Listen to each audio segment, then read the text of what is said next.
You know the McCain name, the war hero, the senator, the presidential candidate. But what about the 5 children navigating that huge legacy after he was gone? Their stories are full of public moments, private struggles, and some turns you might not expect. Number 5. Sydney McCain. Born in 1966, is the eldest daughter from John McCain's first marriage to Carol Shep. Her earliest memories were shaped by her father's absence. Almost right after she was born, he went to Vietnam, and in 1967, he was captured. He didn't come home until 1973, when Sydney was about 6. Growing up knowing your dad is a prisoner of war is intense. Sydney remembers it being an abstract idea as a small child. Her world was her mom, Carol, and her 2 older brothers, Doug and Andy. They became incredibly close while John was gone. When he returned, reintegrating was tough for everyone. Sydney recalled him becoming more of a disciplinarian as he tried to re-establish his place.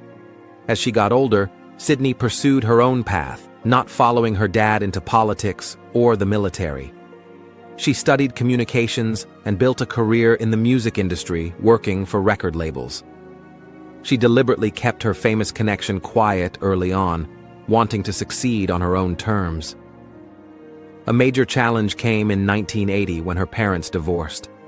Sydney was a teenager and called it shocking and heartbreaking, admitting it caused a family rift. She and her brothers didn't even attend their father's second wedding to Cindy Hensley.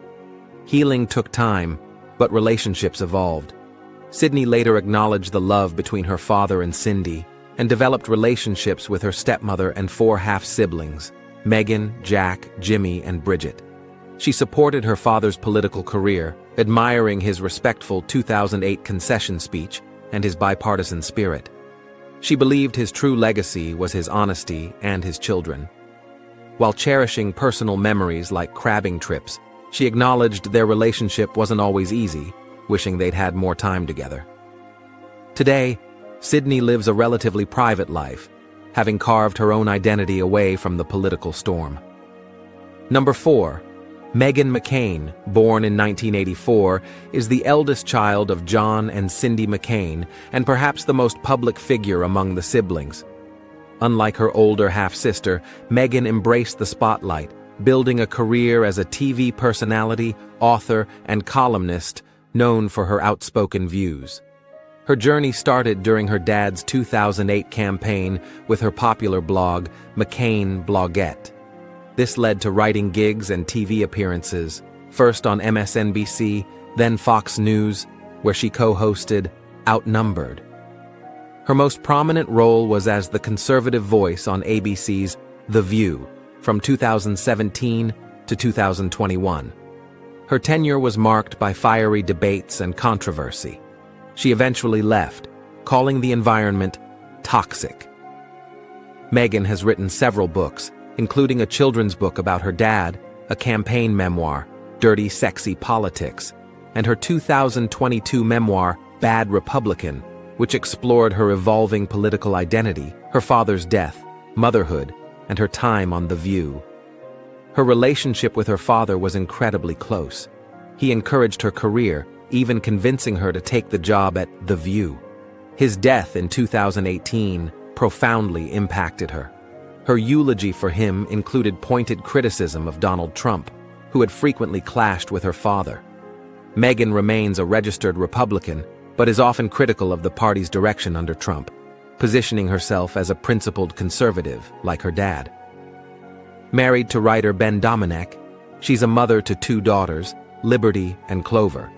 She's used her platform to talk about personal experiences like miscarriage and postpartum challenges. Meghan continues to be a vocal presence in media, ensuring the McCain name stays in the conversation, though very much on her own terms. Number 3. John Sidney McCain IV. Born in 1986, carries the full weight of the family's military heritage. He's the 4th-generation John S. McCain, following a line of Navy admirals.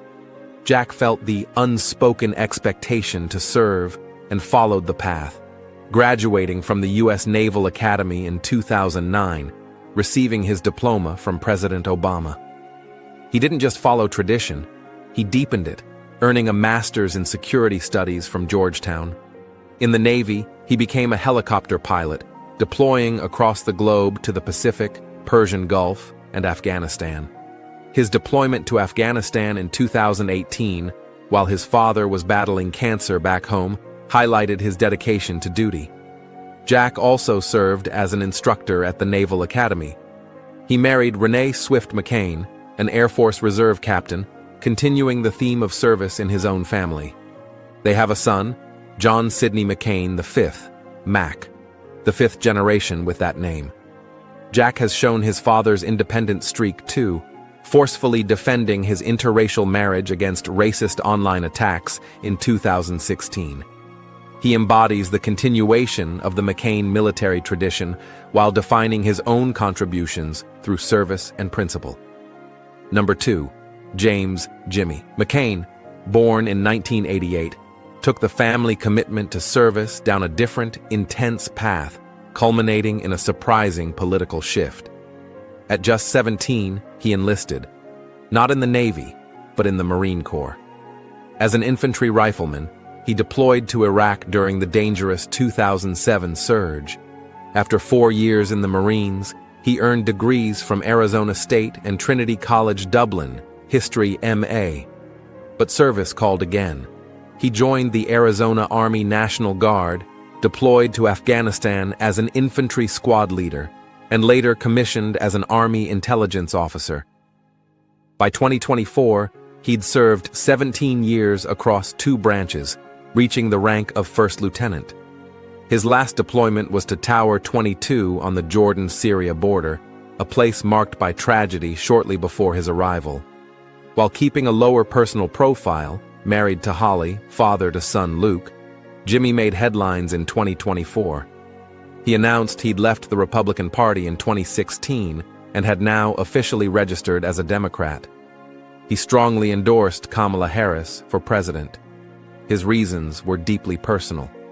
Donald Trump's repeated disrespect towards his late father, loser comments, and the military, crystallized by a controversial Trump campaign event at Arlington National Cemetery, which Jimmy called a violation of sacred ground.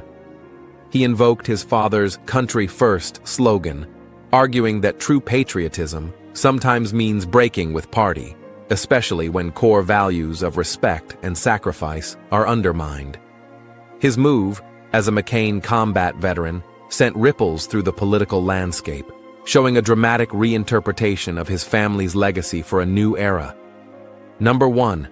Bridget McCain, born in 1991, has the most unique origin story and has chosen the most private life. Cindy McCain brought her from a Bangladeshi orphanage during a humanitarian trip. Bridget had a severe cleft palate, requiring urgent care. The story of Cindy arriving home unannounced with baby Bridget is famous, though some question the nuances of the adoption process. Bridget endured years of surgeries, inspiring Cindy's work with Operation Smile. She grew up embraced by her family, described by her father as feisty and tough. But her childhood was marred by the horrific 2000 South Carolina primary smear campaign, where racist lies targeted her adoption. She discovered this years later online, a traumatic experience that likely cemented her desire for privacy. She made rare public appearances, like at the 2008 RNC and reading scripture at her father's funeral. She attended Arizona State University and generally avoided the spotlight her siblings often occupied. However, in 2019, Bridget broke her long, public silence. When Donald Trump continued attacking her late father, she took to Twitter, directly addressing the president. "I do ask you to be decent and respectful. We only said goodbye to him almost 7 months ago." Coming from the intensely private Bridget, it was a powerful defense of her father's memory, showing the tough spirit her family knew deployed when core values were violated. The 5 children of John McCain inherited a powerful legacy, one of service, politics, controversy, and expectation. They show that legacy isn't destiny. It's a starting point from which individuals forge their own unique paths, shaped by shared history, but defined by personal choices, resilience,